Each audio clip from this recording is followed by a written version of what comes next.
Patient ನಮ್ಮ ತಂದೆ ಆಗಬೇಕು. ಸಮೀವುಲ್ಲಾ, ಅವರ ವಯಸ್ಸು ಬಂದು 61 ಇಯರ್ಸ್. ಅವ್ರ ಸಿಮ್ಟಮ್ಸ್ ಅಂದರೆ ಲೆಗ್ ಪೇನ್ ಇತ್ತು.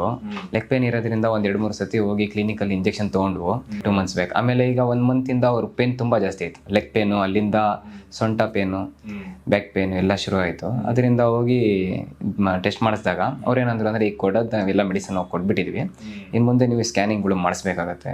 ಸರಿ ಅಂತ ನಾವು ಬಯೋಸ್ಕೋಪಿ ತೆಗೆದ್ವು, ಮತ್ತು ಅದು ಪೆಟ್ ಸ್ಕ್ಯಾನ್ ಅದು ತೆಗೆದ್ವು.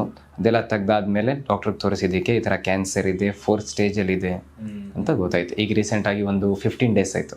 3 ಇಡ್ಲಿ ತಿನ್ನೋದನ್ನ ಈಗ ಒಂದು 2ಗೆ ಬಂದಿದೆ. ಏನಕ್ಕಂದರೆ ಆ ಬಯೋಸ್ಕೋಪಿ ಮಾಡಿದಾರಲ್ಲ, ಅದರಿಂದ ಓಪನ್ ಆಗಿದೆ. ಒಳಗಡೆನೂ ತೆಗ್ದಿದ್ದಾರೆ, ಹೊರಗಡೆನೂ ತೆಗ್ದಿದ್ದಾರೆ.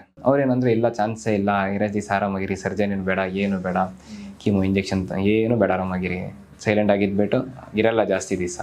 ಅವ್ರು ಪೂರ್ತಿ ನಮ್ಮನ್ನ ಬ್ರೇಕ್ ಮಾಡಿಬಿಟ್ರು. ಅದಕ್ಕೆ ಡಾಕ್ಟರ್ ಹತ್ರ ಬಂದೆ ನಾನು. ಈಗ ಪುನರ್ಜನ ಹಾಸ್ಪಿಟಲ್ ಬಂದಾಗ ಇದು ಪಾಸಿಟಿವ್ ಸಿಕ್ತು. ಇನ್ನೊಂದು ಅವ್ರ ಮುಂದೆ ಹೇಳಿದ್ರು, ಅವರು ಪೇಷಂಟ್ ಮುಂದೆನೆ. ಅವ್ರಿಗೊಂದು ಖುಷಿ ಇತ್ತು.